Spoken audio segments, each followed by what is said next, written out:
Nigeria and Portugal resolve to deepen and expand bilateral relations. We are delighted that we can count Portugal as a valued and reliable friend and partner. Bill to establish Electoral Offences Tribunal scales second reading at House of Representatives. To establish the commission that will be dedicated to the deterrence and punishment of electoral offenders.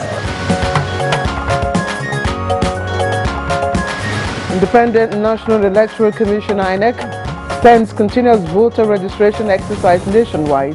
One of the key problems that we face is people who use drugs know themselves that they need help, but there's nowhere to get the help.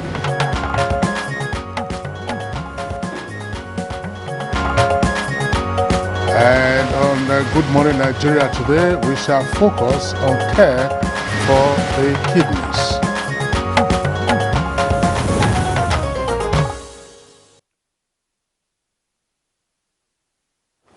Among the most important organs in the body, and of course this is because they remove waste and extra fluid from the body, and they also remove acid produced by the cells of the human body and maintain healthy balance of water, salt and minerals. But when they cannot perform any of these functions, there is cause for alarm. No question about that. And when the kidneys are damaged, waste products and fluid build up in the body, causing swelling in the ankles, nausea, weakness, insomnia, which is lack of sleep, and shortness of breath. And without treatment, damage to the kidneys can get worse, and the kidneys may eventually stop working, which of course is life-threatening. And the cost for treating kidney disease or damage or even failure is not pocket friendly. It is estimated to cost about 600,000 naira monthly to put one patient with kidney disease on dialysis, and about 10 million naira to perform kidney transplant here in Nigeria. Well, that cost, of course, may not include medications that usually will accompany the post-transplant stage. 10 million naira would be a paltry sum, almost double that amount if you include the cost of post-transplant care. Now, chronic kidney disease has been recognized as a leading public health problem worldwide. And an estimated 850 million people around the globe are now said to have some form of kidney disease. And the estimated prevalence of chronic kidney disease is around about 13.4%. In the meantime, patients with end-stage kidney disease and who therefore need renal replacement therapy are said to be between 5 and 7 million worldwide. But back home, 14% of the country's population is estimated to be afflicted with this disease. Now, it implies that more than 20 million Nigerians are at various stages of the ailment, and no fewer than 20,000 of this number come down with end-stage kidney disease yearly, and of course those will require dialysis and eventually transplant to stay alive. Now, the prevalence of chronic kidney disease in adults aged 30 years or older is expected also to increase from around 14% in 2020 to well over 16% by the year 2030. And stage 3A was said to be the most prevalent stage over the last decade. Now it is also expected to remain the most prevalent stage within the next decade. All right, now for such a critical health condition, of course, we all would like to know more about what triggers kidney disease. And Kingsley, there are, so many information out there in the public domain about kidney, its behavior, symptoms, and of course, prevention. And maybe facilities that are available, you know, to treat kidney disease even here in the country. But there are questions that we would also like to ask. What has gone wrong? If we have this information, why are we still having increasing number of our young and able-bodied youths come down with the disease? Another fundamental question that we'll be asking is who is eligible to donate kidney and how can you go about it? So these are some of the questions we will put before our guests today on this edition of the program once again. It's Good Morning Nigeria, and I welcome you to the program. I am Claire Adilabu Abdulrazak. And I'm Kingsley Osadolo. I joined my colleague Claire to also welcome you to another insightful moment on your favorite breakfast program, Good Morning Nigeria, live on the network service of the Nigerian Television Authority, in the course of which we have our usual supplementary segments, and these include newspaper review and business. For now, we have the highlights of the morning news with Dennis Adeguloye. Good morning, Dennis. Good morning, Kingsley and Claire. Good morning, Nigerians. Here is the morning news. Nigeria and Portugal have resolved to explore more policies and strategies towards deepening and expanding the win-win partnership and cooperation between the two countries in various sectors of their economies for a sustainable future. This was the outcome of the high-level talks between President Muhammadu Buhari and his Portuguese counterpart Marcelo de Sousa in Lisbon. We are delighted that we can count Portugal as a valued and reliable friend and partner. We were waiting for this visit since 2016. Nigeria is the largest African economy. It is very close to being one of the most powerful 20 economies in the world.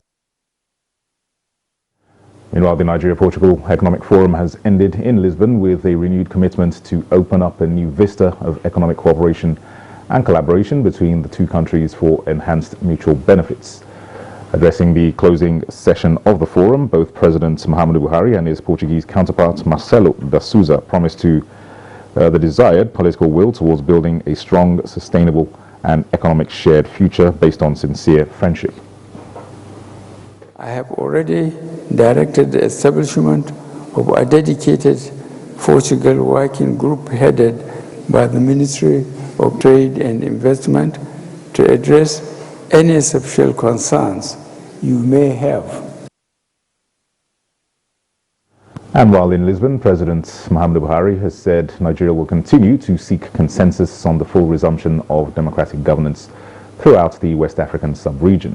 This was while visiting the Portuguese Parliament, where he was honored with a ceremonial parade and a standing ovation inside the chamber by its 120 members.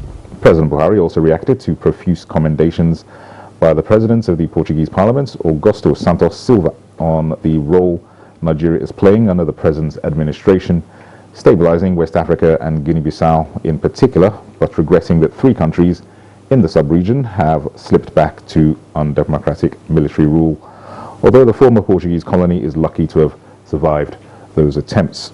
While attributing some of the reversals to the process of development which the new nations will pass through, the President affirms that Nigeria will continue to work within the framework of the Economic Community of West African States, ECOWAS, to reverse the unwanted situation, stressing that, quote, we have to go back to proper democratization.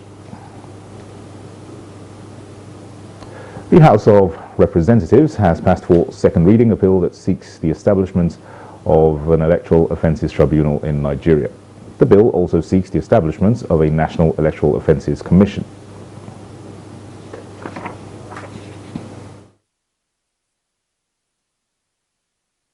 To reform our electoral system through the Electoral Act and give Nigerians a system that is going to throw off leaders that are accountable and responsible to the yearnings and aspirations of the people.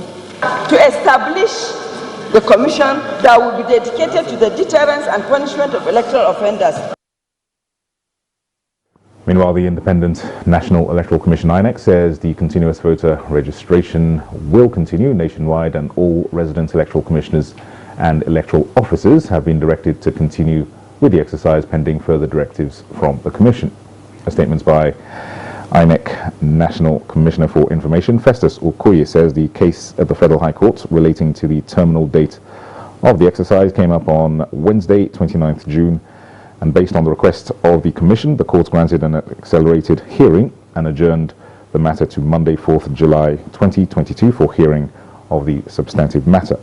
The Commission will give an update after court hearing next week, the statement added. Similarly, the Commission has been inundated with applications for certified true copy of various documents by candidates. INEC is processing such requests and will be made available soon. The National Hajj Commission of Nigeria, NACON, has reassured all registered pilgrims with state Muslim welfare boards and agencies to this year's Hajj that none will be left behind before closure of Saudi Arabia airports this week. This was at a briefing to allay the fears of about 9,000 pilgrims that have not yet been airlifted in view of the remaining days before the July 5th deadline.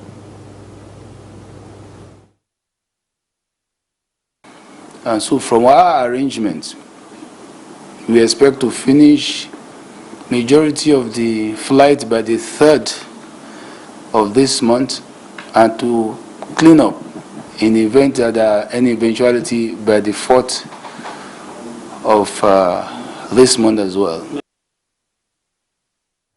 And that's the news for now. Good Morning Nigeria continues after this break with Kingsley and Claire. Please don't go away.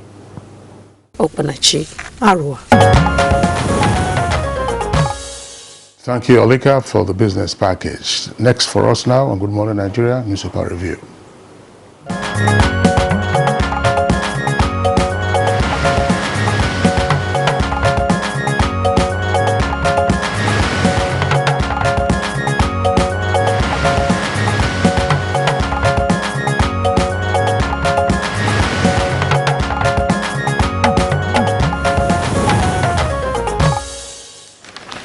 And time to welcome Bayo Atebi to the newspaper review segment.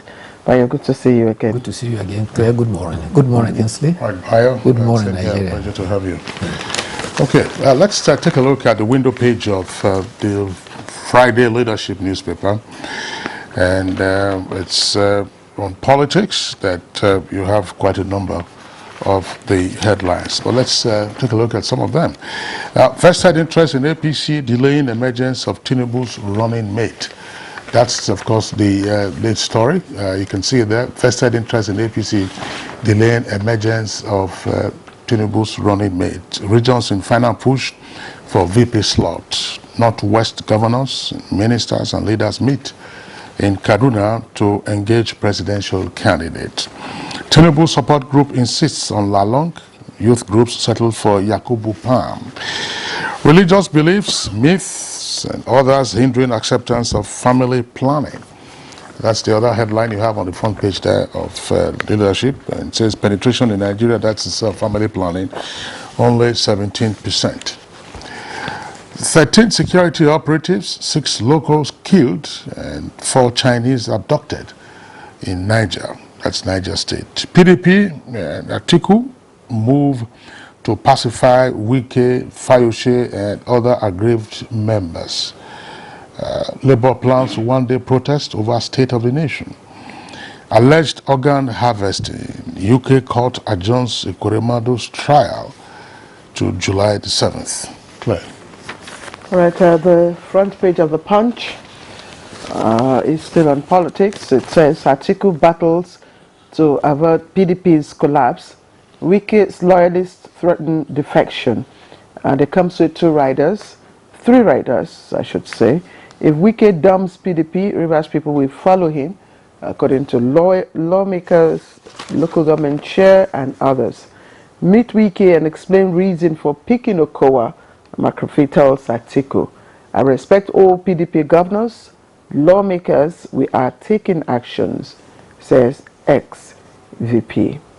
And the picture story, we are priests, not terrorists.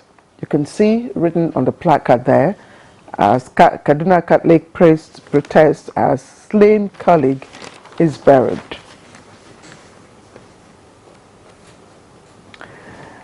Other stories: COVID-19, Nigeria misses WHO vaccination target. Experts task NPHCDA, that's of course the Primary Healthcare Development Authority. Details of that is on page 30. 4,770 terrorists surrendered in 2 weeks, says DHQ. It's on page 29. And Kaduna community pays bandits 400 million naira to stop attacks. It's on page 14.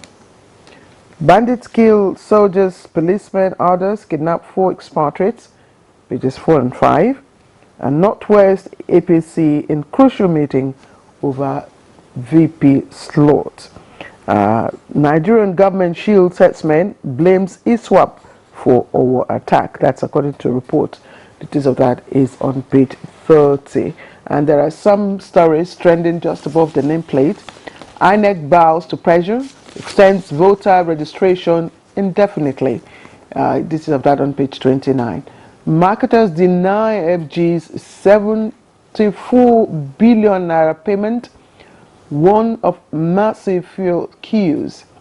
And NLC plans one-day protest over ASU strike and others. Just 2 more stories. So Kwerimadu's kinsmen lobby FG, AU, ECOWAS over UK investigation. It's on page 8. And finally, $1 billion natural gas sold to Portugal this year, says NNPC. And isn't it about time the ASU issue? Bayo, take your choice. Let me start with the Kwerimadu's case. The distinguished senator yesterday appeared at the Oxbridge Magistrate Court, and the case was adjourned till July 7th. The wife Beatrice did not appear along. She was expected to join them later. The Attorney General of the United Kingdom, Suella Braverman, is to determine whether the case will be tried in the United Kingdom or Nigeria. The wife is charged with arranging and facilitating the travel of a minor person for exploitation under the modern slavery law of 2021.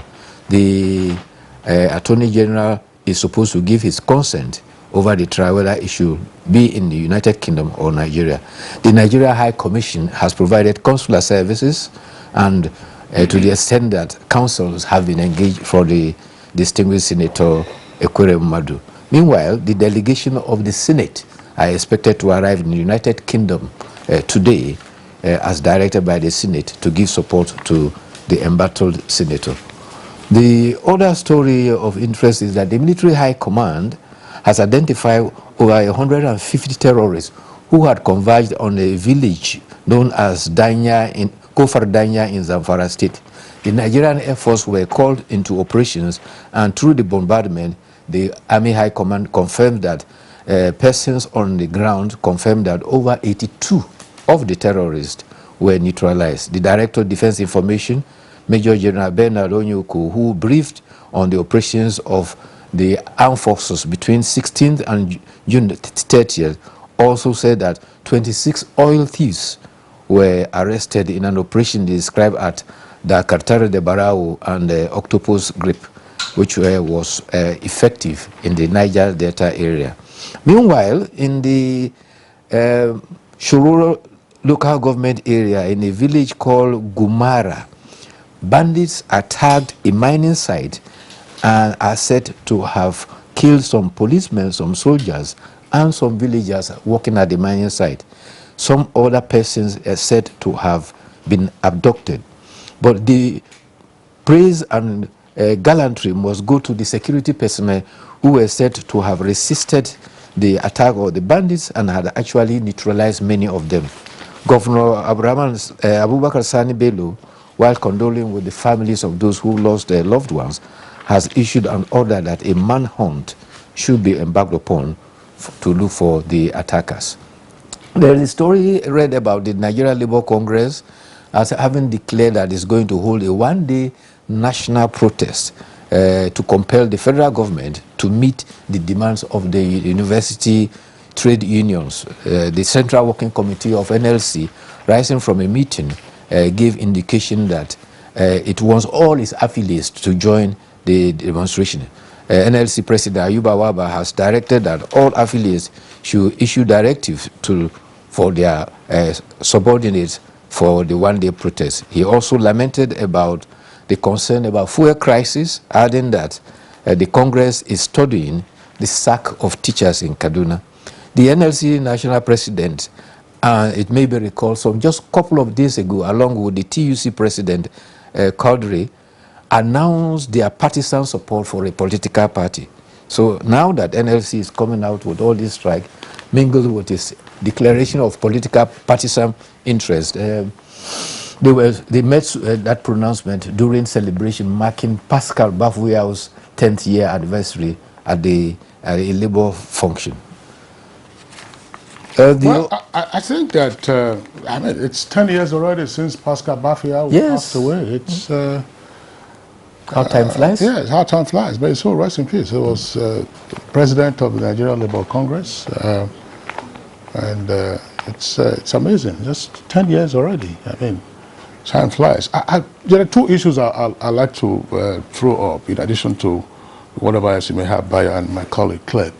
One is a story that is not, we haven't seen the story on the front pages of at least the newspapers that we have reviewed this week. And that is a decision by the Federal High Court sitting in Lagos, directing on the basis of an action that was filed by Olisa Agbakuba, learned senior advocate of Nigeria and former president of the Nigerian Bar Association, that henceforth admission into unity colleges, that's what we call federal government colleges, should be on the basis of a uniform cutoff mark.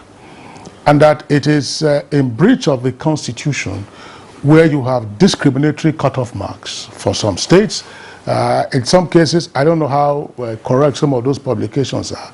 You see ridiculous figures being posted against some states, that, some states are required to have just 10 over whatever the figure is. Maybe it's over 300 or over 400.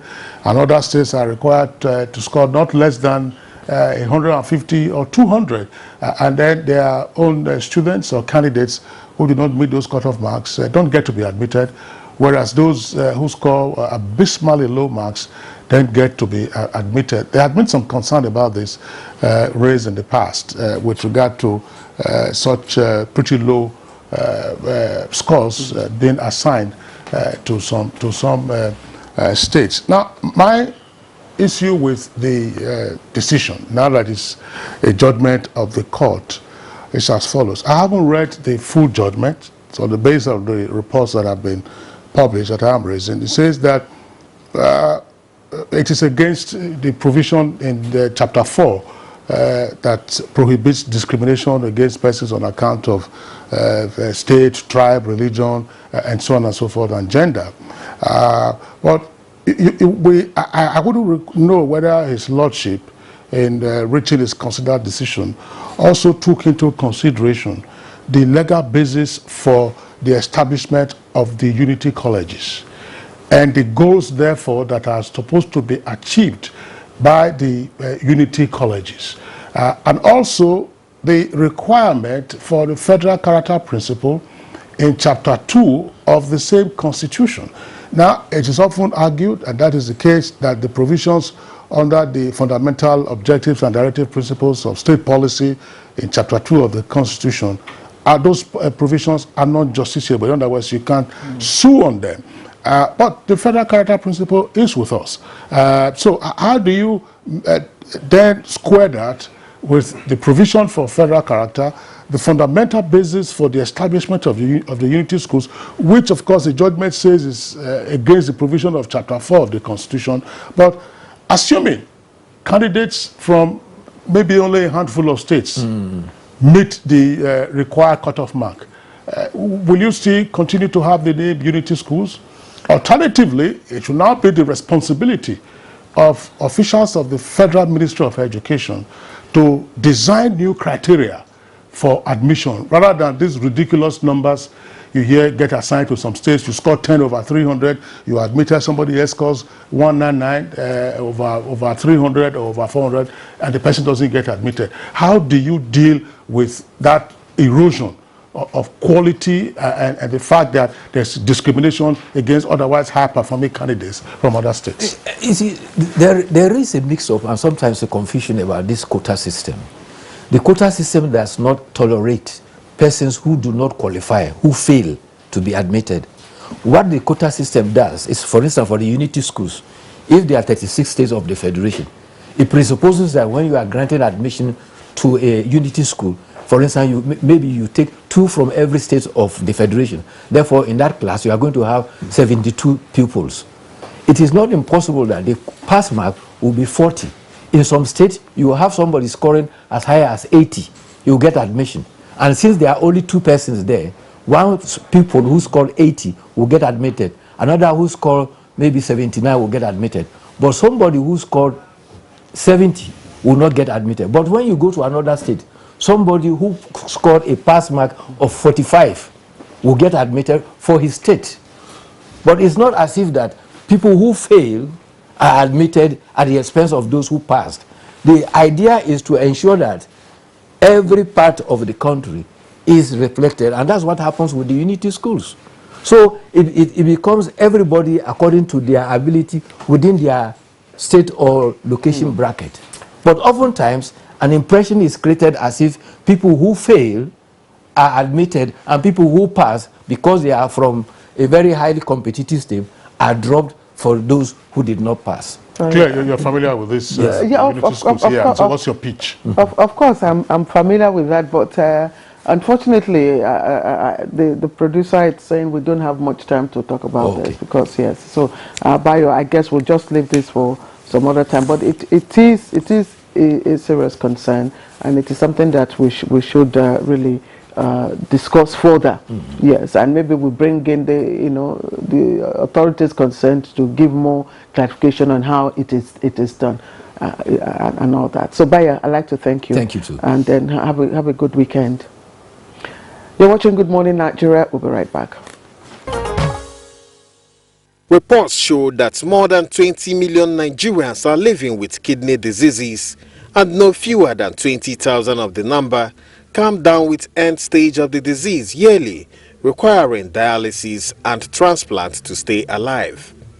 The number is indeed alarming and has become a source of concern to experts and affected families.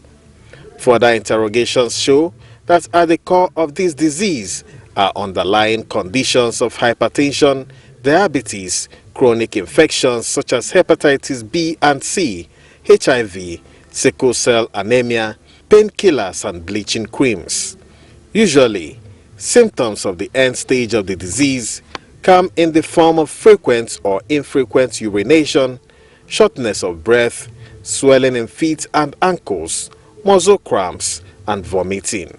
This stage is said to require dialysis or kidney transplant for the patient to live. These procedures are also a source of concern as they are practically out of reach of average Nigerians. For example, it is estimated that it costs about 600,000 naira monthly to put one patient on dialysis and 10 million naira to perform kidney transplant in Nigeria. This also brings to the question the availability of the organ for transplant. Who can donate a kidney and what are the processes involved? Considering the gravity of the disease, health practitioners have continued to advocate care for the kidney as preventive measures. Some of the tips recommended include limiting salt intake, drinking enough water, taking drugs only on prescriptions, exercise, healthy eating, and periodic screenings. Apparently, the level of awareness of the disease in Nigeria requires continuous sensitization among the populace to achieve prevention. On this episode of Good Morning Nigeria, guests shall be speaking on issues around caring for the kidney.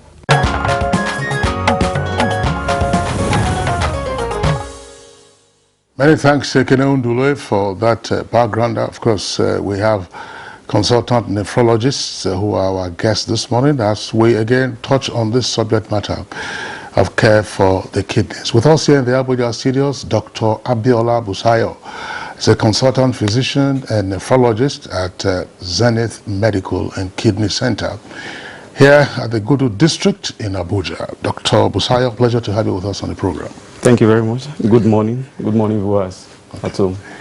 And also joining this conversation from our Lagos Network Center, would like to welcome Dr. Ebun Bangboye. Dr. Ebun Bangboye is a consultant transplant nephrologist and clinical director at St. Nicholas Hospital, Lagos Island. He's also the past president, Transplant Association of Nigeria, and also past president, Nephrology Association of Nigeria. Dr. Bangboye, we're delighted to have you with us on the program this morning. Thanks for having me. Good morning, Nigeria. And from our Kano Network Center, we have Professor Aliyu Abdu. He's another consultant physician and nephrologist. He's head of nephrology unit at Aminu Kano Teaching Hospital in Kano, and he's a professor of medicine also at Bayero University in Kano, as well as being immediate past Secretary General of the Nigerian Association of Nephrology. Professor Abdu, we're glad to have you with us from Kano.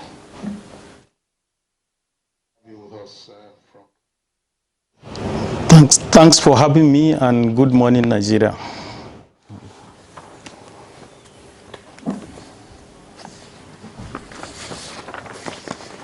Okay, Kingsley.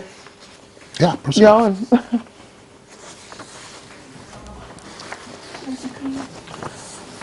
All right, let's welcome all our guests here in the studio, and of course to the program. We'll start off, of course, with Dr. Ebun Bangboye, who is joining us from our Lagos Network Center, consultant with the St. Nicholas Hospital, Lagos. Dr. Bangboye, thank you very much for joining us. And correct me if I'm wrong, the first kidney transplant was conducted at St. Nicholas. Am I correct?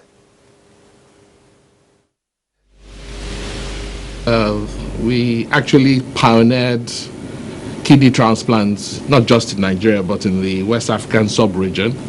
And the first of those transplants was done 22 years ago on the 6th of March in the year 2000. Interesting. And so let's, we know there are various stages of this disease. I would like to start with those who would require kidney transplant. Can you give us an idea what it's like? Well, I think it's something of major concern given the magnitude of the epidemic that we're currently facing. I think we believe that quite easily about 100 persons for every million of the population end up with stage 5 of chronic kidney disease. As we all should know, there are 5 stages, and it is at the last of those 5 stages that individuals now require what we call renal replacement therapy, which involves either dialysis or transplantation. But if you put the entire number of patients that have chronic kidney disease together, you probably will be looking at nothing less than about 15 to 16.5% of the population. So the estimates you might have given in the initial opening remarks to this program slightly underrepresents the magnitude of the problem that we're dealing with, because it means that 1 out of every 7 individuals in this country of ours has one stage of chronic kidney disease or the other. And that's not surprising, given that the things that commonly lead on to kidney failure are very common in our environment. You've mentioned some of them in your opening remarks, things like hypertension. And easily 40, 50, 60% of adult Nigerians do have hypertension. Many of them who have hypertension are not aware that they have it. those who are aware for various reasons are not controlling it properly. So it's not unusual that many people end up with kidney failure as a consequence. Diabetes is also common in our environment, and it's becoming even more common with the change in our lifestyle. We eat a lot more and the wrong things. We are all becoming obese, and we don't exercise as much as we should. So easily 1 out of 10 of us, particularly in urban areas, have diabetes, out of which many do not realize they have it, and those who know they have it are not controlling it properly. And as a consequence, diabetes very often also leads on to kidney failure. Sorry, I'd like to interject here. We will get to the causes. I'm just taking this last part because it is considered the most critical stage of the disease. And I'm wondering, for those who are requiring a transplant, is that the end is that the end? Is it a helpless situation?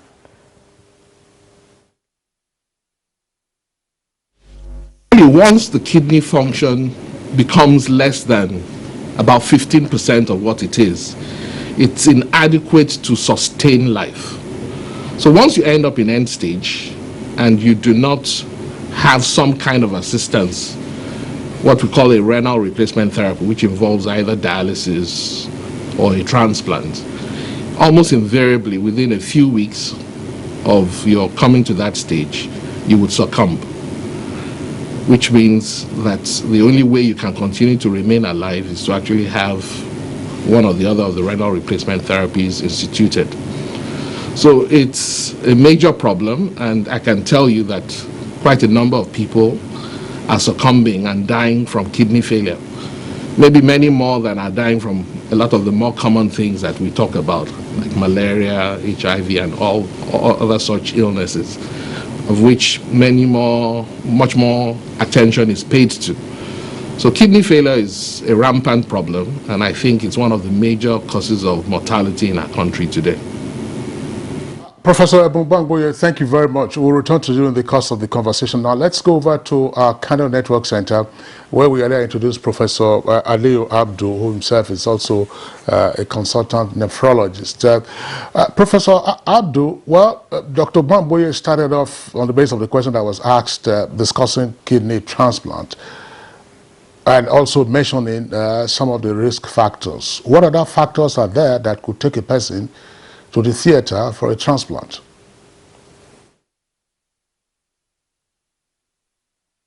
As he rightly said, any cause of chronic kidney disease will eventually lead to stage 5, which is the end-stage renal disease, because chronic kidney disease on its own is a progressive disease. What I mean is, if you get a patient now at stage 1 or stage 2, you didn't do anything, the patient will return to you at much later stage with stage 5, stage 4, stage 5. That is why it is important for us to identify patients with chronic kidneys early enough, so that we'll be able to institute measures that can prevent the progression to end stage. And in places like our own developing countries, where the cost of treatment is high and then is borne mostly by the patient, the best strategy for us is this early identification. Now, early identification starts with identifying risk factors, and he has mentioned some of them. Aging is one of them. Now, with old age, there are changes that occur in the body system, including reduced function of most of the organs of the body, including the kidneys. Now, drugs, very important. Both orthodox and traditional medications, improper use of these medications are also a risk factor that can cause kidney disease. Then other diseases that are related to the structure of the kidney, like as one ages, especially in male, there's enlargement of the prostate gland that may result in reduced or obstructed movement of the urine formed by the kidneys. This obstruction to the flow of the urine may cause back pressure and may result in chronic kidney disease. And then practices and habits, such as this use of bleaching creams and soaps, are also kidney damaging things that need to be looked at, especially among the youth of our population. And again, this indiscriminate use of traditional medications is also another source of concern. Most of these concoctions are not studied very well, are not, now, though they are registered, some of them with an NAFDAC, but there are no proper studies on identify the adequate dosage to use and then how to monitor the effect of this thing. And again, another important cause is the progression from acute kidney injury, which is relatively treatable. Now, if it's not handled appropriately, may lead subsequently to chronic kidney disease. And again, infections of the kidney, if they are not properly treated, because most of the people now do consult patient even without with little or no proper expertise. They go and consult and then give them medication. Some of them with good intention, however, but wrongly applied. So these are some of the risk factors and causes of chronic kidneys that we see in this environment. Professor Ali Abdul joining us from our Kano studio, and we are back here in our studios in Abuja, where of course we have Professor I'm sorry, I'm trying to get your name now. Dr. Abiola. Dr. Abiola. Ebola, yes, thank you. Ebola. Let's look at the burden of a transplant. I mean, we talk about kidney transplant, renal, replacement therapy, as if it's something that, it's seamless. Share with us the burden of that process, of that stage of kidney disease, not just on the patient, but also on family and the larger society. Thank you very much. Like you've rightly said, the burden is quite huge, and like you can see from most of my bosses that have spoken ahead of me, the burden is ever increasing in the country, and we can look at it in different ways. From the family that are taking care of it, look at it in their mental health, their emotional health. Also in the term of finance, NHIS has not really covered, majority of the country. So most of the patients that we see pay out of the pocket. And paying out of the pocket, from the documentary that you've talked about, you mentioned the amount of money they spend on just dialysis per month. Sometimes it could be more than that. Because in between, you mentioned like 600,000 naira a month. Sometimes if there is a need for admission, that has not been factored in from that money. There are some other drugs that they take to make their blood level to keep on increasing. That is for the family, their mental health.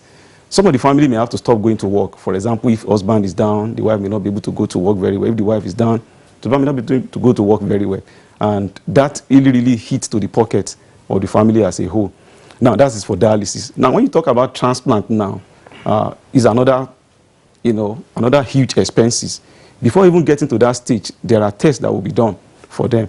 And of course, we encourage, it's always better for a family member to donate, which is another burden of, okay, who loves the person more, who does not like the person more. So somebody has to donate from the family, which is the best practice that is accepted. And donating, like you said, also, depending on where you are doing the transplant, averagely 10 million naira. If you look at, let's start from the minimum wage of Nigeria today, 30,000 naira. How many people can pull out, and nobody saves money, that, okay, this money I'm keeping it, that one day, in case there is a sickness, I will use the money for that. An average Nigerian doesn't have that capacity. So most people end up to get the money either from raising the funds, either from community, from churches, sometimes from government. Some state government do help their indigents. Now, that is for the transplant. Now, another thing is that even after the transplant, that's the process of replacing the ill kidney alone. Now, and it does not stop within the country. Yes, within the country. It does not stop there. Even after the person has gotten a kidney transplant and the kidney is functioning very well, now there are drugs that you need to be taking to keep that kidney safe. Because it's like no matter how close, even a twin, no matter how close they are, there will still be some similarity. So when you put, in quote, a foreign body into another person, there's tendency for you to want to react to it, that this thing is strange to my body. So as a result of that, we need to give them drugs that we call immunosuppressive drugs to kind of deceive the body that this thing is part of you. And those drugs also usually very expensive in the first 6 months after transplant. It goes for between 500 to 700,000 naira a month. And that is another burden. Of course, as the year goes by, after 1 year, 2 years, the amount of the money will be reducing. But this, when you look at it as a whole, is a huge burden, and it's ever increasing every day, even in our community. And it is not as if it's what would I say? It's foolproof. It's not as if it gives you your life back in full, does it? We can say it does when you compare to the life on dialysis. You know, for example, if somebody's on dialysis, you need to do that dialysis 3 times a week, which means you need to come to hospital, sit down, be attached to a machine for 4 hours. So imagine somebody's going to work, so which means in a week, 12 hours of your time has been taken off. Now, when you compare that to having a transplant done, you know, it's like after the transplant, you still need to be taking drugs. If you look at a patient that has hypertension or diabetes, there are drugs that we prescribe for them to be taken regularly. So the same thing, even after the transplant, you continue those medications. And like the 12 hours I said in a week, that one is taken off from that. You can return back to your work. Most of the time, 3 months after transplant, at least you start gradually. You can be useful to the community again. You are not tied to a machine. You are not being admitted regularly. So you have your life back. But this time around, it's a second chance that you have to be very careful with by taking your drugs regularly. All right, Dr. Abiola Busayo, thank you very much for that insight. We have another guest who is joining us from our Ibadan Network Center. She's Professor Adanzi Ashinobe. She's current president of the Nigerian Association of Nephrologists. Professor Ashinobe, it's our pleasure to have you with us on the program today from our Ibadan Network Center. Thank you very much for having me. Good morning, fellow Nigerians. Tell us some more about these two very critical parts of the body. There are 2 kidneys. Sometimes, for those of us who are not medical personnel, we just try to describe the human anatomy by saying that God didn't make a mistake in creating a pair of eyes, a pair of ears, a pair of hands, a pair of legs, and now a pair of kidneys. But why is it that when the kidneys have problem, the 2 of them tend to pack up at the same time? What is the cause of this? And in addition to what the other guests have earlier explained, what more can you tell us as to the reason why these 2 critical pairs, or why this pair of critical organs tend to be under tremendous assault in our country today? Thank you very much. As you rightly said, we have a pair of kidneys. But God has made it in such a way that if one has one normal kidney functional, a person can lead a normal life. Most of the problems or the risk factors that predispose people to chronic kidney disease originate in such a manner that the 2 kidneys get involved, like the hypertension. Okay, that's the cardiovascular system. The kidney receives about 25% of the blood coming from the heart. Okay, so the 2 kidneys, you know, are perfused, you know, simultaneously. So if there is a problem of perfusion and pressure, the 2 kidneys will be affected about the same time. Concerning the post-infectious issues, you know, that cause kidney damage, which we call chronic glomerulonephritis. Okay, that also may be an immunologic reaction. The 2 kidneys get caught at the same time. When the obstruction to the urinary tract is below the bladder level. Okay, both kidneys, the ureters, you know, that get to the kidneys, the kidneys themselves, you know, will be obstructed, and there'll be back pressure on the kidneys, and that will lead to the damage of the two kidneys. But there are some other problems, or maybe obstruction, that can occur in one part, in just one part of the kidney. If that is attended to early, okay, without, because when there is an obstruction, the urine, there will be backlog of urine in that tract. And if that is taken care of early enough, okay, that pressure relieved and superimposed infections taken care of, you know, the kidneys, that single kidney will be salvaged. But if that is not done in time, the two kidneys may get affected, because urine is a good culture medium for bacterial growth. So the person would then be predisposed to what we call urosepsis, that will now affect the whole body, and that will predispose to serious infection that can even lead to death. So a single kidney that is normal will sustain life, and that is the basis for encouraging people to donate their kidneys when it becomes necessary.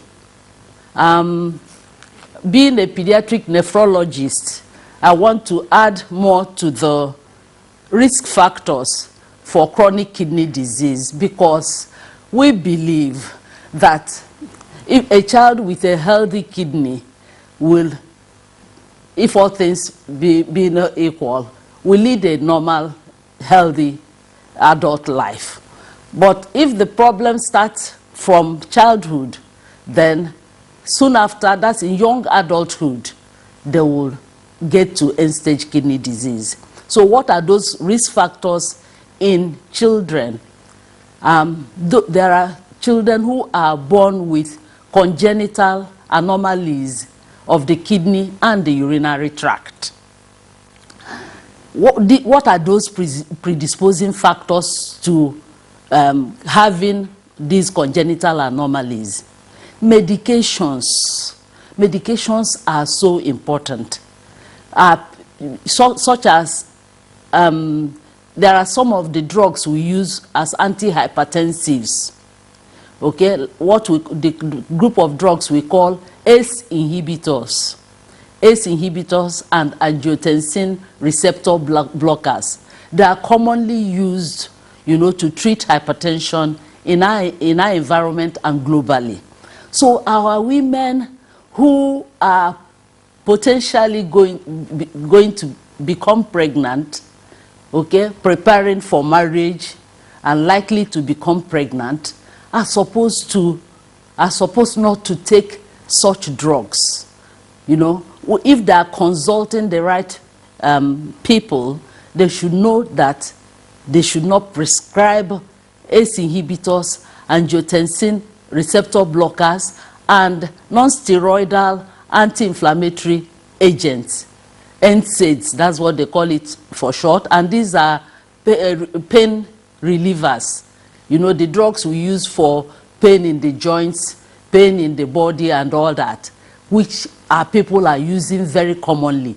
At least I mentioned these drugs, these three drugs, and the herbal medications will predispose women to having children who have congenital anomalies of the urinary tract, the kidneys and the urinary tract.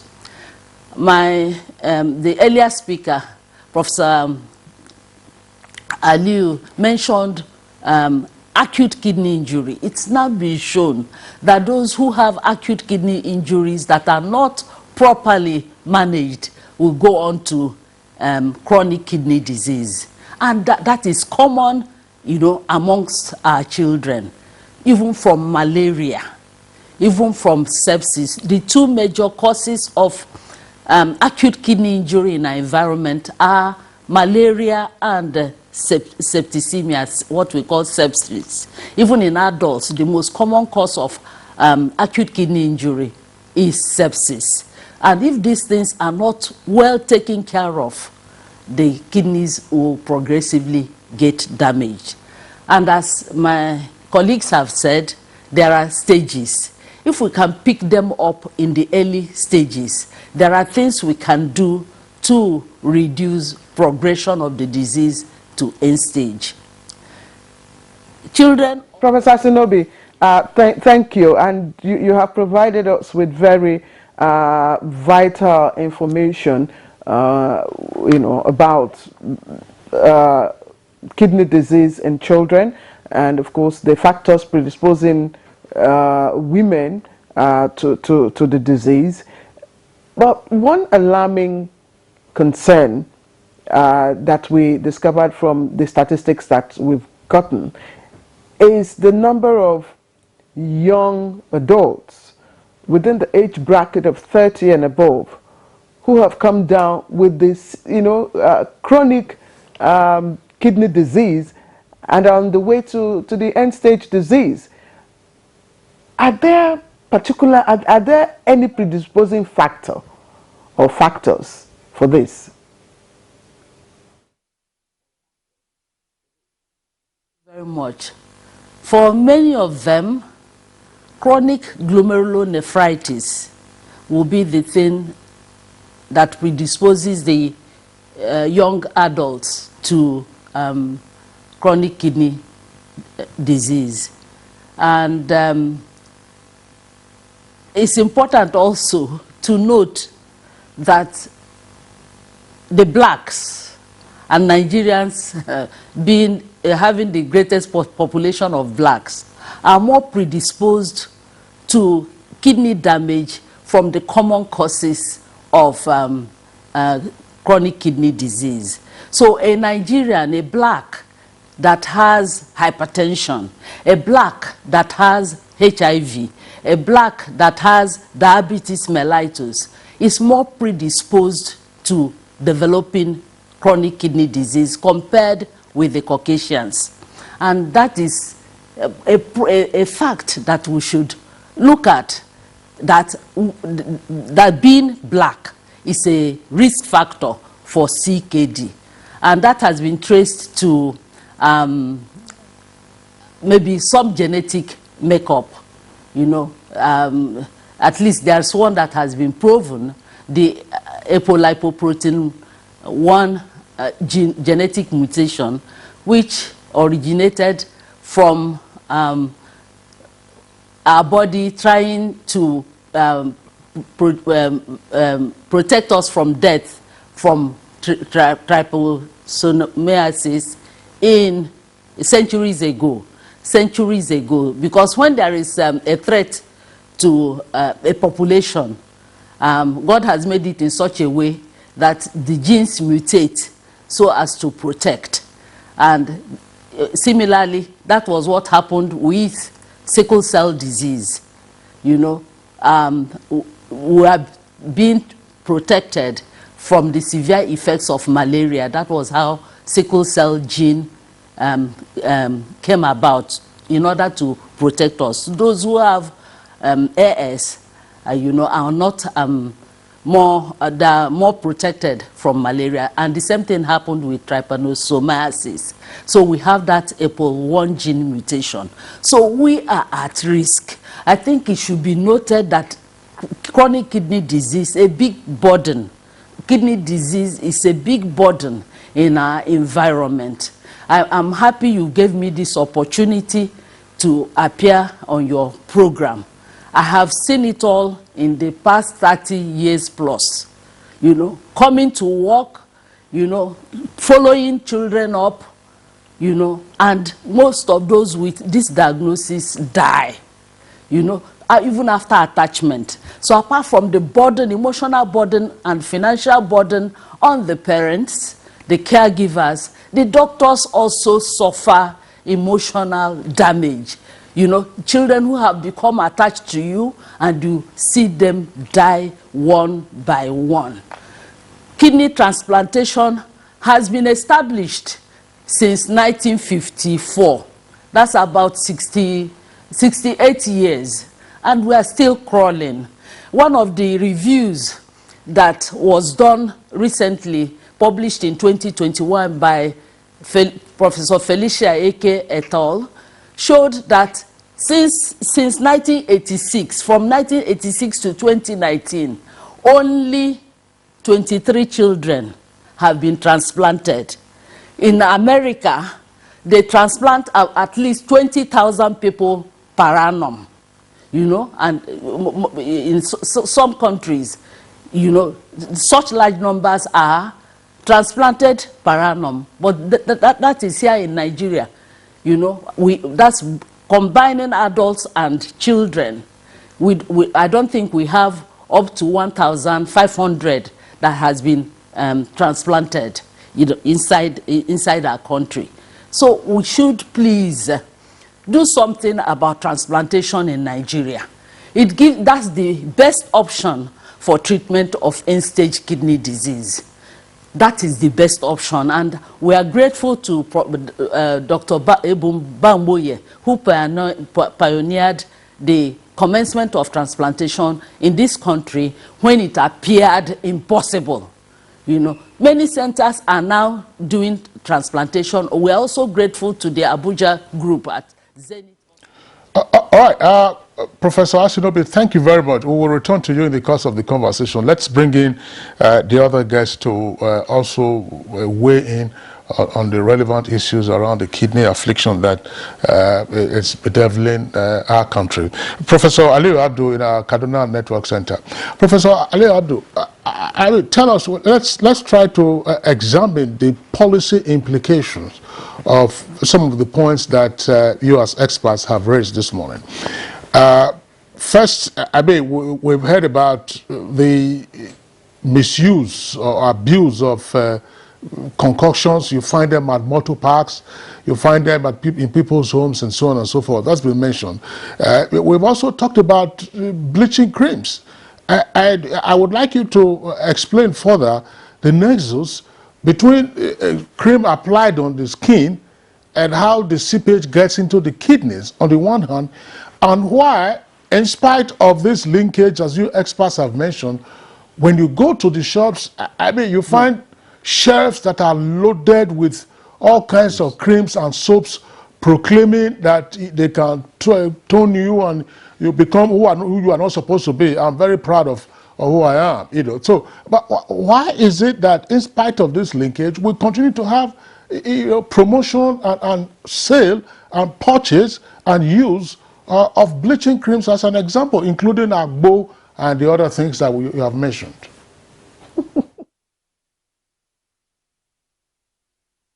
Thank you very much. Now, most of these skin lighting creams and soaps that are used contain heavy metals. And those metals, especially mercury, get absorbed into the blood and carried to other parts of the body, including the kidneys. And it is these heavy metals that causes the damage to the kidneys. And on why it's still there, to be fair to the system, there are regulatory bodies. For example, NAFDAC, they do their best to prevent the inflow of these substances. However, the best way to reduce this, I feel, is continuous public enlightenment and educating the public on the dangers of the use of these substances. Even the orthodox medicines, we need public enlightenment. Like Dr. Asinobu said, this use of painkillers, what will prevent it is not regulation, is educating the public, educating the people on the importance of avoiding these things. This is what remains. And then, of course, the authorities need to take in their regulations on bringing these things into the country. These regulations should be enforced. In the first place, when you prevent them from getting access to the substances, it reduces their use. The second stage is public enlightenment. Telling people about the importance of avoiding these practices will also help. Okay, thank you, Professor Abdul, for your response there. I think if we have our Lagos Network Center up, I'd like to bring in Dr. Ebon Gbangboye before we come back to the studio here. I'm wondering, Dr. Gbangboye, you pioneered kidney transplant. The statistics is giving us about 20 million. I don't know. I don't know if that's correct, of people on the way to dialysis, and another 20,000 people on the way to the end stage kidney disease. Professor Asinobi has said, for this category of sufferers, transplantation is necessary, or kidney transplant is necessary. And she's lamenting the abysmal number of centers where such can be, accessed here in the country. What are we not doing right in this regards? Thanks for that question. Yeah, there are over 15 centers all around the country now doing transplants. But combined amongst all those centers, the total number of transplants that we do currently all over the country is roughly about between 150 and 200 transplants per year.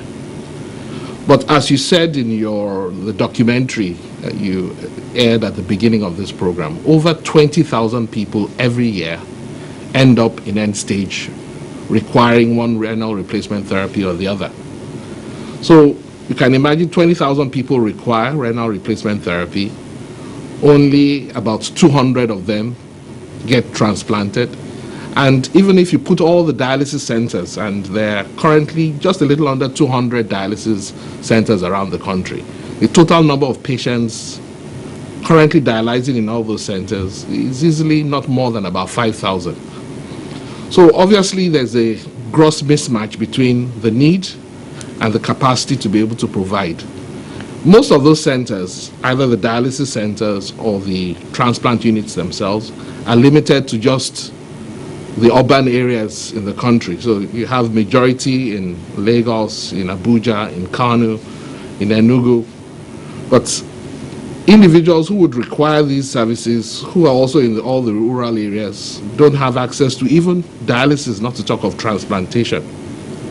And as might have been mentioned earlier as well, you find that unlike what happens in other parts of the world, where the cost of renal replacement therapy is actually covered in some way or the other by the social services, by the government, almost everyone who has to access care in the country currently has to do it and pay out of pocket. And you find that given the availability of resources to individuals in the country, very, very few individuals are able to avail themselves of even the services that are available that are currently, as it is, inadequate. So you find that a lot of people who otherwise would have benefited, even when the diagnosis has been established, are unfortunately not able to, either because of non-availability close to them, or even when it's available, the capacity to be able to cover the costs of providing that care. So there's a lot that needs to be done. There's a need for awareness, as has been said earlier, and possibly a focus more towards early detection by screening and management of those earlier stages, and hopefully slowing down the progression to end stage. Because when it gets into end stage, your options are not very many, and your capacity to be able to access those options are also inadequate. Okay. Thank you. Dr. Gbangboye, I still want to stay with you. I think that we'll get one of the guests to respond to transplant numbers being undertaken in the country. I mean, my sense is that the figure you said probably could be higher in terms of the facilities where transplant is taking place. But before we do that, speak to our viewers again and us invariably. I mean, the basic knowledge that we got growing up was that prevention is better than cure. And here we are. It looks like the kidney, or the kidneys, since you have them as a pair, are the the organs that normally would bear the burden of virtually every affliction in the body. I mean, high blood pressure, you have an impact on the kidneys. Diabetes, you have an impact on the kidneys. HIV, mentioned a while ago, you have an impact on the kidneys. Hereditary problems, you know, that's congenital. You have an impact on the kidney. Misuse of painkillers, you have an impact on the kidneys. And enlarged prostate for men, you also have an impact on the kidneys. Use of bleaching creams for those who think that they are not fine enough will also have an impact on the kidney. I mean, what can we do again, plus the risk factor, as has been highlighted by Professor Asinobe? Are we having sufficient health education for this problem that is with us?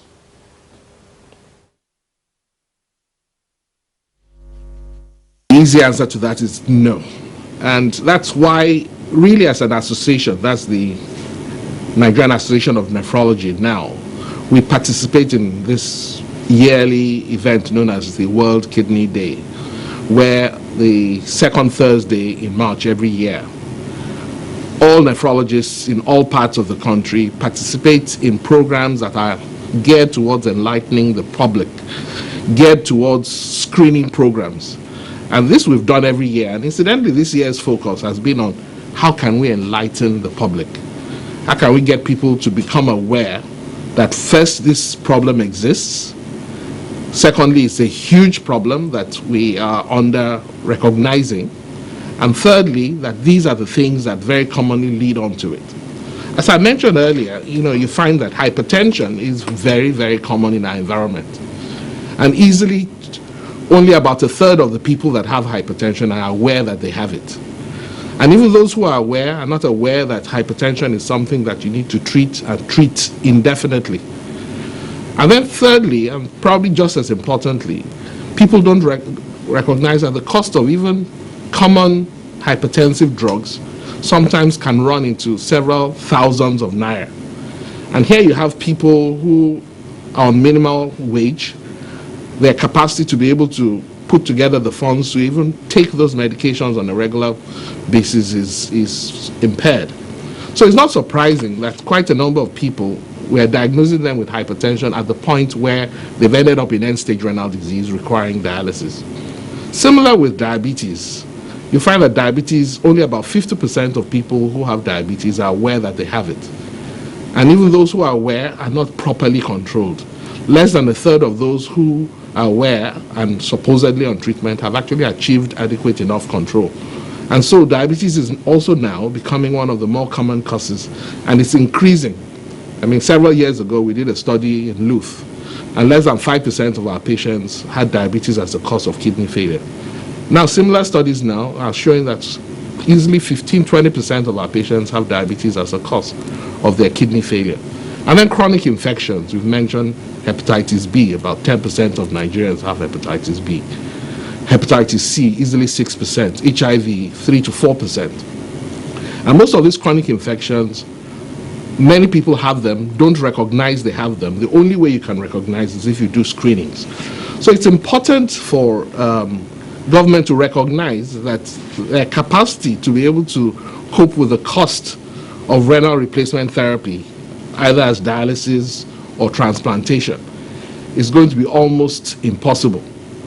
So there's a need for us to also focus on the need for us to identify those risk factors, detect them early, prevent them from leading on to kidney failure. And that involves screenings. And one would encourage various health institutions to ensure that there are regular screenings of individuals so that we can detect these problems early. And if we do detect them early, it's possible that we can slow progression even if they've started to affect the kidneys. So if you have stages 1, 2, 3, even though we know that once you have stage 1, it's inevitable that it will progress. But you can slow down progression such that it's slowed down and you can live a relatively normal life if you're able to control all those factors that we've identified as causes that lead on to kidney failure in our environment. So, Ebu Bangoye, for your contribution. Let's put you on hold and come back to the studio here. Dr. Abiola Busayo has been quiet for a while. Let me take you on the issue that Dr. Bambuye talked about, early detection. We talk about early detection. Now, most of the underlying triggers of kidney disease are usually unnoticed, asymptomatic, as you've all said. So it becomes much difficult to convince someone, for instance, who is suffering from hypertension and doesn't know and has no symptoms, to go to the hospital for checks or screening. I mean, you will hear, God forbid, you know the way we think, God forbid, I can have that on myself. So how is it possible for us to scale up early detection, which is very critical in prevention? Thank you very much.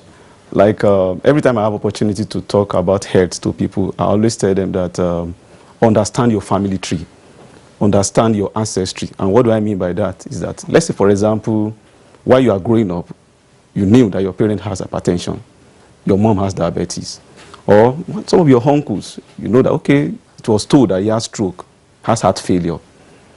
By virtue of that ancestry, the tendency is there for you also. It's not a must, but the tendency is very high that you may also come down with hypertension or diabetes. So there is you are responsible for your health at certain age of life. By the time you are getting to 30, getting to 40, even if it's just once a year, do a routine checkup. You know, I tell people that, okay, one of the good things you can do for yourself on your birthday, apart from celebrating with people, is that go out to an hospital, check your blood pressure, check your blood sugar, check your urine. Those things, you can come to an awareness. You know, even if you check and everything is fine, it gives you more confidence on how to maintain a healthy lifestyle going forward. So that said, understand your ancestry. I always say that because some of these diseases, diabetes, hypertension, they are hereditary sometimes. When your parent has the tendency is there, that you will have it. So that will save you from being caught unguarded. Then also, there are some occupations that people do, for example, even those in the health sectors. Sometimes people talk about needle pricks, talk about handling blood. You can contact some of those infections by that. For example, hepatitis B, HIV, we call them occupational hazards. When you are involved in such occupations, it's necessary for you, even if it's just once a year, do your blood workup. Check if everything is fine. If you work in the dialysis facilities, some of them could have a needle prick, some of them could have blood splash on their faces, which could lead to HIV. But even if you know you have the blood flashes, there are preventions that you can do, you know, prophylactic treatment, that's what we call it, that you can take drugs to prevent you from contracting it. So with that, you can know. And if you are a man, by the time you are clocking 50, like it has been rightly said, from 50, 60, tendency for prostate enlargement is there. And it's also one of the major causes, you know, of kidney disease. We call it postrenal causes. So you check. So the important thing is early checking, regular checkup. We cannot overemphasize that, because early detection always saves us a lot of trouble, I mean, in averting the disease progression. Well, Dr. Abiola Busayo, I put Dr. Bambuye on notice when he talked about the numbers of transplants that take place in the country. I said that I have a hunch on the basis of my interaction that the numbers he gave as to the annual figure relating to transplants in the country probably could be higher. What can you tell us some more? Because I know that some hospitals here in Abuja do quite some numbers. What do we know at this time? Thank you for that. I can speak for Zenith Medical and Kidney Center. For us at Zenith Medical and Kidney Center, we do an average of 10 to 12 kidney transplantation monthly. That's average every month. So if you put that together in a year, that's getting close to 150 annually that we do in Zenith Medical and Kidney Center. I know there are other places in Nigeria, particularly St. Nicholas, they also do. I may not be sure of other places' figure, but I can confidently speak as far as Zenith Medical and Kidney Center is concerned. We do 10 to 12 average every month. Every month. That's about 10 transplants every month. And then, of course, if you extrapolate that on a yearly basis. So I'm sure that that's a figure that that Dr. Ebumbanboye may wish to also file away in terms of future conversation. So respected consultant nephrologists who are experts in this matter are giving us enlightenment on care for the kidneys. We're taking a short break now. When we return, we'll continue with the conversation. All right, welcome back to the program. It's Good Morning Nigeria live on the network service of the NTA. And we have experts in, of course, kidney care, all consultants, physicians, and nephrologists all here with us. Let me start from our network center in Ibadan, where Professor Adanze Asinobi is joining us. And Prof, I'm wondering, earlier on I asked Dr. Abiola Busayo here what we can do to scale up early detection, since we've been talking about prevention, which is the best, is the best remedy for any disease. Do you have any suggestion or advice in terms of policy, how we can get people, to go for screening or to be tested for kidney disease? Thank you very much.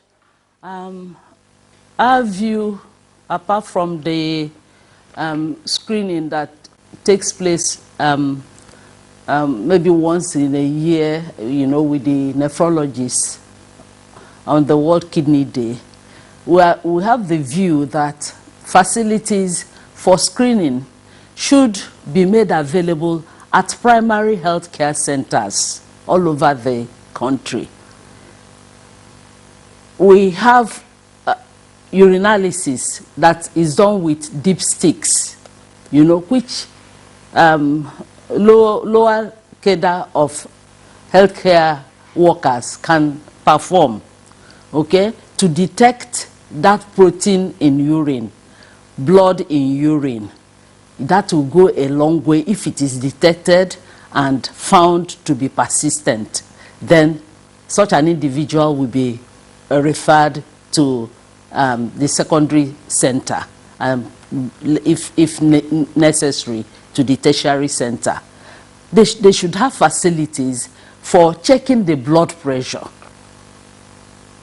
That should, our people should be able to walk into the primary health care center and get screened for proteinuria, protein in urine, for blood pressure, high blood pressure, and for maybe sugar in the urine, or even in their blood, using just by a pinprick. Such facilities should be made available, even if it is at a minimum cost. So screening at primary health care level. And those who have problems can then get to the secondary level, where maybe further treatment can be, further investigations can be carried out.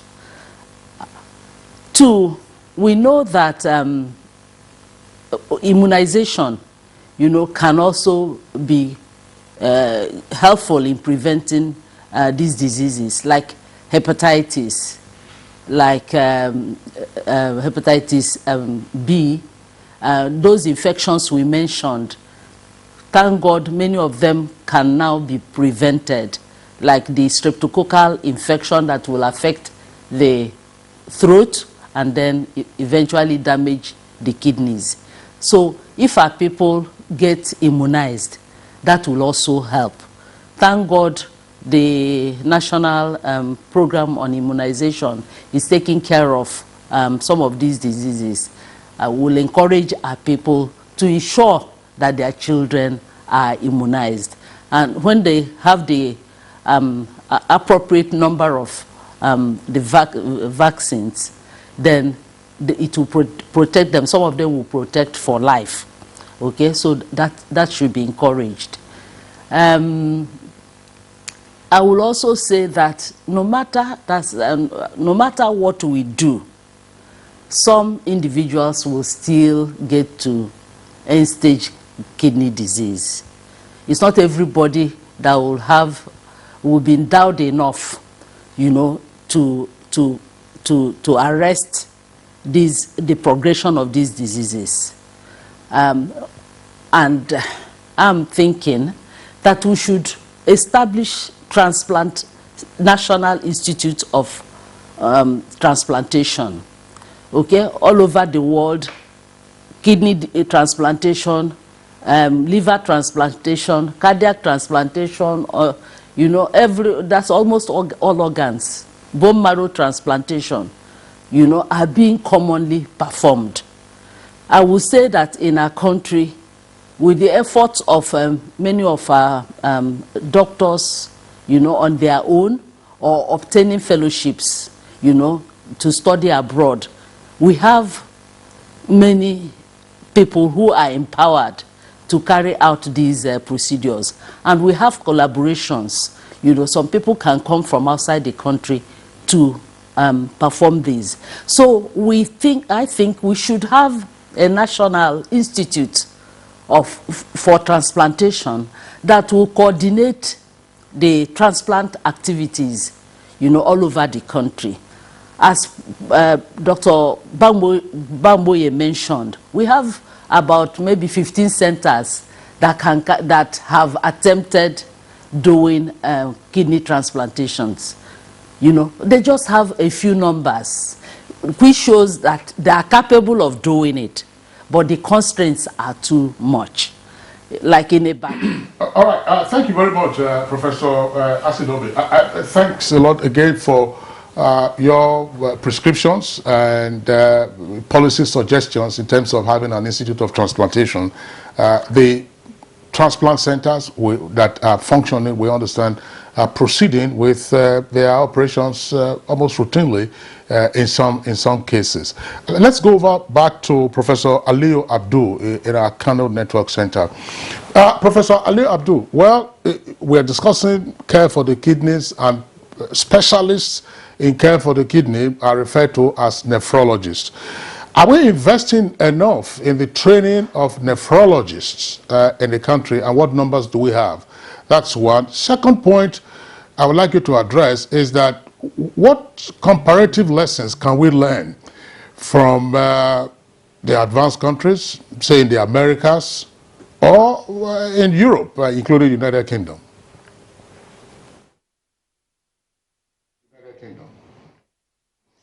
Thank you very much once again. In terms of the training, I'm happy to let you know that we have many institutions that are currently involved with the postgraduate training of specialists in caring for the kidney, especially the nephrology. There are centers that are accredited and trainings are going on. And I'm happy to tell you that, like Dr. Asinobi said, through the International Society of Nephrology and other sister associations, we are able to expose our trainees and younger consultants to go to a well-established center and get some attachments. We call them fellowships. And these fellowships has helped a lot in augmenting the trainings we are giving to our residents and doctors who specialize in nephrology. And it's not only doctors that we train. We have established accredited training center for nephrology nurses in the country. And through the effort of the Nigerian Association of Nephrology, we are working hard to establish training programs for technologists, engineers that will take care of the dialysis machines. These are our own efforts. So I'm not saying that we have adequate number, but we have a training program that is accredited and tested and of international standard. And these trainings are augmented with our sister association that allow us to send our trainees for fellowships in developed centers. I personally enjoyed from these collaboration and fellowship programs. I did train in Johannesburg in South Africa with the ISPD scholarship. So the ISN, the ISPD, the TTS, and many other associations are helping us to augment the training. However, is the ability to retain the trained specialist. We are faced with serious problem right now. I lost many of my colleagues here from Kano to greener pastures. I got tempted, but I don't know what make me to stay, and I'm staying. But we are continuously losing these trained manpowers, not only the doctors and the nurses as well.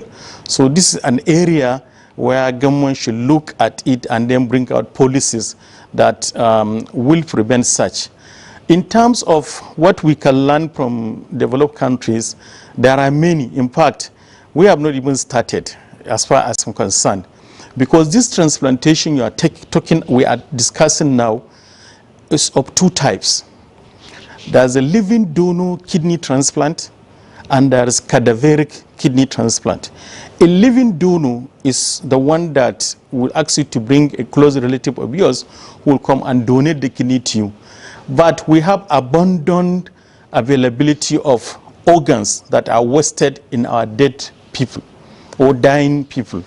So if the government has a policy for utilizing the dead body to get organs and get transplanted to living ones, this is called cadaveric transplant. This is an area that, as a policy, I think the government should look at it.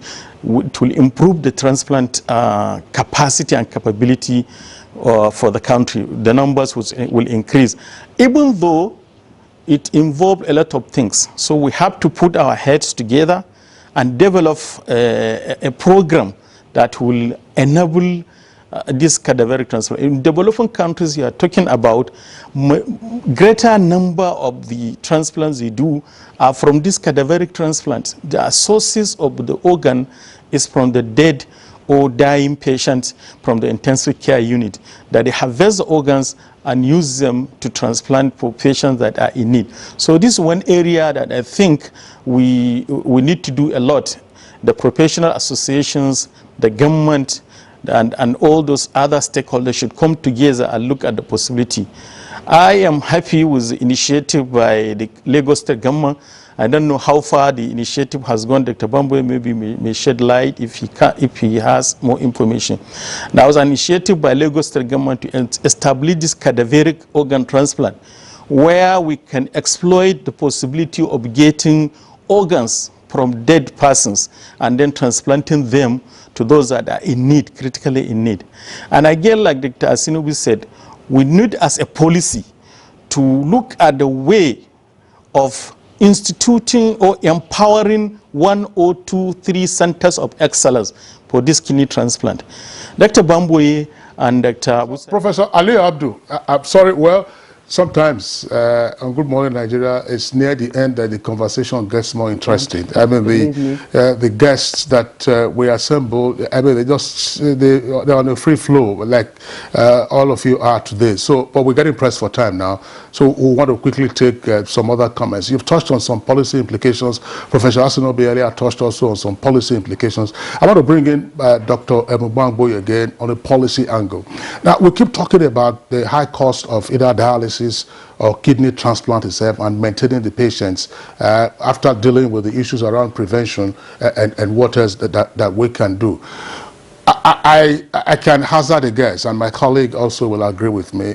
It's doubtful if any of the dialysis machines is produced in Nigeria. It's also doubtful that the number of the equipments and instruments and medicines that are used for transplant and post-transplant care are produced in Nigeria. We've had a conversation on Good Morning Nigeria, and that conversation dealt with the frustrations that medical practitioners, particularly CMDs, go through, one, in terms of their general practice. I imagine, for instance, that for this equipment that we talked about, dialysis machines and other related equipment, you will have to acquire them, getting them from abroad. You have to maintain them and replace them where the need arises. We understand, or rather we understood from that conversation, I don't know whether it persists, that you have frustrations with clearing your medical equipment at the ports.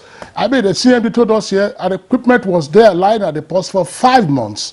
And the experts and the technicians who were supposed to come and fix them had their visas, they couldn't move, and so on and so forth. We also know, we also hear that the tax authorities are all over you, and seeking to get your pound, get a pound of flesh from you, get your blood and even your bones, and so on and so forth. What is it that policy makers, that's to say government this time, can do in terms of freeing up some of these needless, if you may, costs that hospitals incur in trying to acquire, retain, maintain, and replace equipment? Dr. Bangboye. Well, I think that's a very important issue that you've raised, and government needs to get involved with these things. You talk about equipment, but that's even stretching things. Take medications. For every drug that a pharmaceutical firm wants to import, they're going to need to register, which carries a fee. They're going to need to pay fees to various government agencies for inspection of each one. And then levies still exist that they pay for every single, importation that they carry out. And all these things add up. And that is possibly why the cost of medications, you'll find that they're much more here in Nigeria than you'll find in other neighboring countries. So you find that individuals, the same medications, I think Dr. Busayo was mentioning the cost of post-transplant medications, which can be as much as £500,000 naira a month. You find that if our patients who have gone to India to do the transplants, when they come back, they're coming back and buying the medications at possibly sometimes half or even less the cost of acquiring those medications when they buy them in India. So government needs to do a rethink. Even the antihypertensives, there's no reason why the government should not be able to provide those medications for free, knowing fully well that this is going to prevent the onset of more severe problems that would cost the government a lot more to be able to take care of. So if you can't provide them for free, ensure that you in some measure supplement the costs such that the individuals are then able to afford the cost of providing those medications locally. But even more importantly, actually encourage manufacture of those medications locally. Those are the things that I think government should be doing. Common antihypertensives, common anti-diabetic drugs, common drugs that are used to treat many of the infections that very often, when they become chronic, lead on to kidney failure. Not to then talk of provision of, the various equipment that we require to be able to provide care for patients who then end up with end-stage renal disease. The cost of setting up a dialysis unit and the policies that mitigate against the ease of being able to set up those units and maintain them are sometimes mitigating against being able to maintain those machines. So you find a lot of the public hospitals would have maybe 10, 12 machines, out of which only 2 or 3 would be functioning. Not because they don't have the capacity, but the necessary spare parts, the necessary training that is required to be able to sustain them are just not available. So these are things that I think government should be looking at. And I think we should have a much more broad-eye view about providing care for the citizens of this country, and realize that it's probably better now to focus on the early detection, screenings, and putting in place measures to prevent progression, and also then ensuring that we should be able to provide care for every person. It shouldn't only be the more privileged members of society that are able to avail themselves of things like transplantation. Government should be able to ensure that the NHIS should be able to at least provide for a certain number of sessions of dialysis on the health insurance scheme. All right, Dr. Bangboye, thank you very much. And just to let you know, I'm sure it skipped your mind, NHIS is now NHIA. That's the National Health Insurance Authority. That's right. And no longer its scheme. But quickly now, Dr. Busayo, they say you are what you eat. Is there any way in which this resonates with kidney disease or kidney conditions? Thank you. Definitely. I would say 100% correct. Some of them has been mentioned. Take, for example, the salt that we put in our food. I know some people, they grew up in a home whereby they have either sweet tooth or they take a lot of salt and they carry on with that even when they are on their own.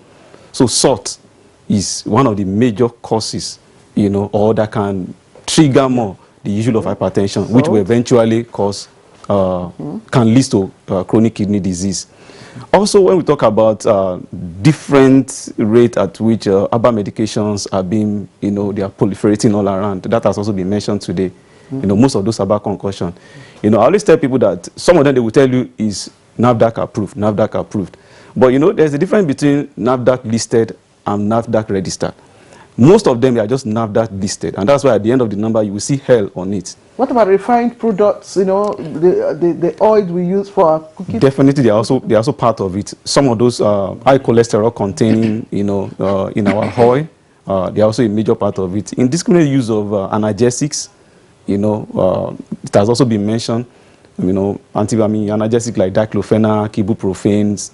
They are very strong analgesic for somebody that the kidney is already on the edge. When you take such, it could portend more danger, you know, to the ongoing problem with the kidney. Dr. Abiola, yeah, sorry, I know that again, as I said, it gets more interesting. Well, maybe that's some subject matter that we can get into with the nutritionists and nephrologists. You say what you eat can harm you. You mentioned salt, for instance, and agbo and other things. Now, what else can you eat that will enhance the work of your kidney? We can't get into that conversation today, Claire. All right, thank you, Kingsley. Yes. Dr. Abiola Busayo is consultant physician and nephrologist at the Zenith Medical and Kidney Center located here in Abuja. I would like to appreciate you, Dr. Busayo, for your contributions. Professor Adanze Asinobi is President, Nigerian Association of Nephrology. She joined us from our Ibadan Network Center, and Dr. Ebu Gbangboyo, a consultant transplant nephrologist and clinical director, St. Nicholas Hospital based in Lagos, past president, Transplant Association of Nigeria, and also past president, Nephrology Association of Nigeria. Thank you very much for joining us from our Lagos Network Center, Dr. Gbangboyo. And Professor Aliyu Abdul, consultant physician and nephrologist, head of nephrology unit at Aminu Kano Teaching Hospital in Kano, and also professor of medicine at the Bayero University, Kano. Thank you very much, Professor Abdul, for also joining us for today's edition of Good Morning Nigeria. And that's it for today. Yeah, and for today and week. indeed for the week. We always appreciate you for tuning in, and of course, I'm sure you enjoyed today's edition as you enjoyed the previous editions of the program. We're back on Monday, same time, 7 in the morning. Look after yourselves. I'm Kingsley Osadolo, and enjoy your weekend. And also look after yourselves. I am Claire Adilabu Abdul Razak, and remember that you can always connect with us in the fight against rape and rapists. From all of us, the GMN crew, have a wonderful weekend.